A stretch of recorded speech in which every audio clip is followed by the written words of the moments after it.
and everybody says, oh, it's contest season. It never freaking ends. There's always a contest. There's no such thing as a season if it's always happening.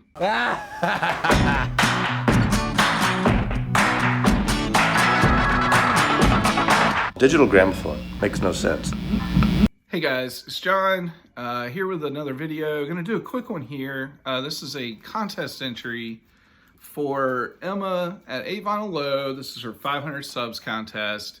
And, you know, I just really liked the idea for this contest, and it really got me thinking. And so that's really the biggest motivation to enter. But also, you know, I like supporting other channels, and Emma's been a welcome addition. You know, she's on the younger end of folks that make VC videos. That's maybe a little bit of an understatement. When you think about it, like her, Mason, who's new, I forgot his actual name, but there's like the nerdy punk, you know, Hank at Smokestack, who I haven't seen make too many videos lately. I'm sure he's just busy having pop-ups. There's a few others out there, and probably some that I'm just not even aware of. But, you know, without those guys, the younger end of the spectrum would be like Dylan at Nova Records. He'd be like a young whippersnapper without these guys, without you, Emma. So we can't have that, right? Anyway, it'd be nice to see some more younger folks out there, especially because they're all over YouTube. We know that. Just not talking about vinyl, but that's okay. You know, Emma, I think one of the reasons why you're so welcome is that you give validation to all these older guys out there who love the music that you love, and you're keeping them relevant, Emma. So good on you. Good on you. But anyway, there's enough of us old white guys here in the VC, including I'm throwing myself in there, you know, because I am old. And so, you know, we need more diversity out there. You know, what are you going to do? Can't start a search committee. Be kind of creepy. Just hope it happens. Anyway, let's get on with the contest. So Emma would like for us to name musicians at, you know, the more traditional, most used instruments in rock bands. Name a person who has excelled at their respective instrument on an album or in a specific song. I couldn't do specific songs. I just couldn't get that far into the weeds. So I just pulled albums. And I tried to think of some folks that maybe other people really wouldn't think about mentioning, or I don't know. I'm not trying to go too off the beaten path here. But yeah, these people came to mind when I thought about it. I didn't have to think too hard. So one of my favorite guitarists is Doug Marsh from Built to Spill. And I'm a big Built to Spill fan. Doug Marsh is one of those guitarists that, you know, in the early 90s had somewhat of a, you know, an edgy sound. You know, Built to Spill is kind of considered a indie band, if you will. And, you know, his playing is not mainstream by any, you know, measurement, but at the same time, he doesn't shy away from kind of the classic rock guitar heroes, and I'm sure we're heroes to him. He doesn't shy away from that, and it comes out in his playing. It kind of walks a perfect line between slacker and just incredible, like, technical ability. And I think it makes him one of the more interesting guitarists out there. Of course, you know, guys like Jay Mascis from Dinosaur Jr. probably paved the way for him and this band. But I don't know. I just love Doug Marsh in particular. I feel like his playing is throughout his discography is a bit more varied and slightly more adventurous than Jay Mascis, even though I'm a huge Jay Mascis fan too. But anyway, Doug Marsh, Spill. Drums, Danny Carey, Tool. This is pretty simple. People that know Tool know that that's obvious. Danny Carey's, without a doubt, one of the greatest drummers out there. You know, since the early '90s, since Tool, you know, hit the scene. In fact, I would say in their recent work, probably especially starting with this album, Lateralis, and came out in 2001, a lot of fans, I think, even really consider him the musical foundation of the band. The guy is just insane. And I mean, I could imagine him just doing an album, a solo album of nothing but drums. The sounds that he experiments with, the different pieces that he adds to his kit to create different sounds. He's just amazing, a real artist. And, you know, for those of you out there that don't know Tool, I would say that Danny Carey is kind of the heir apparent to Neil Peart. You know, he's that good. He's an absolutely amazing drummer. And he's like 8 feet tall too. Little known fact.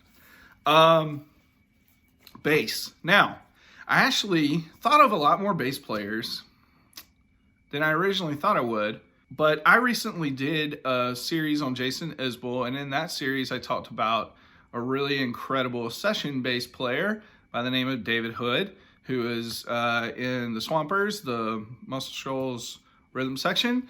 And it got me thinking about another session bassist who probably, yeah, definitely influenced David Hood, and his name is Donald Duck Dunn, who is best known as the bass player in Booker T and the MGs. He wasn't the first bass player, but played for many years with this group. Just pulled the greatest hits. That was probably the easiest thing to do. He's played on other albums like Wilson Pickett's In the Midnight Hour, William Bell, Soul of a Bell, Eddie Floyd's Knock on Wood, and countless others. He's done work with Levon Helm in the 70s. I think he even guested on Damned with Torpedoes, like Tom Petty's Damned with Torpedoes. He's been on everything. He's played on Otis Redding's albums. He played Bill Withers. Played with everybody. Duck Dunn is a legend, and you know, most of you guys already know that. So why am I saying all this? Whatever. I should have just said Donald Duck Dunn. Over. Move on. Vocals. I wanted, obviously, anytime I think of vocals, best vocals, Aretha is the best in popular music history ever. But, you know, Rod talked about her. Plus, I just, you know, like I said, I wanted to try and think of somebody different. Thought about rock and roll guys. Even thought about mentioning maybe one or two people that a lot of people would say, really? You think that they're a good singer? But their voice is just so distinct and different, you know. But I thought that I would go with different and distinct and also very technically strong. And I decided to pick Bjork. Sorry for the glare. I think that Bjork doesn't get enough credit for how just incredible her voice is. I think that her general presentation and her music, the broad view that it's looked at, I think kind of overshadows her abilities as a vocalist. And you know, I might be wrong on that, but I just feel like not enough people really give her enough credit there. So Here, I'm choosing Medulla because this album is like 90% vocals. There are programming credits and things like that, but I think the programming was using the vocals and mixing the vocals together. It's tons of layered vocals. Robert Wyatt guests on here. The Icelandic choir plays a huge role, but more importantly, Roselle, who is like the greatest human beatbox ever, does all of the majority of the underlying beats for these songs. And this is just an amazing album. This thing is in its own classification. It's just like stands on its own. Medulla by Bjork. Bjork being a great vocalist. Now, the wild card, or your choice, whatever instrument you want to do. And I'm going with keyboards and organ and piano, and the guy that plays all of those things in the Attractions and the Imposters, Steve Naive. And in particular, this album. Now, there was stuff that he did on this year's model and on Armed Forces that was like, what?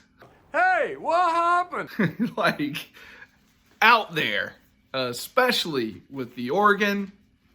And, I've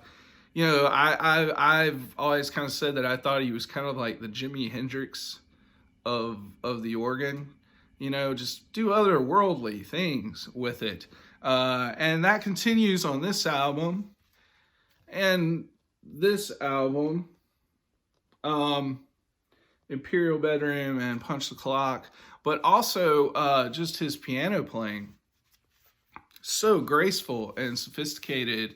And I feel like on these two particular albums, that's where everything in his repertoire is kind of on display. And that's just my opinion on Steve Naive. But yeah, that'll be it. So Emma, congratulations on 500 subs. Keep making good videos. The one thing I like about your channel is that I really feel like I'm seeing your collection grow. Like so many of us on here that already had like a ton of records, and we're just resting on our laurels and talking about our nostalgia, and we're actively seeing you grow your collection, which is very, very cool. It's the thing that I like most about your channel. So continue on, but eat first. You eat before you buy records. Pay your bills, finish school. My wife's a teacher, by the way, and I'm pretty sure you're in school to be a teacher. So that's very admirable as well. So anyway, best of luck to you. Everybody else, have a good one. I got a real red wagon.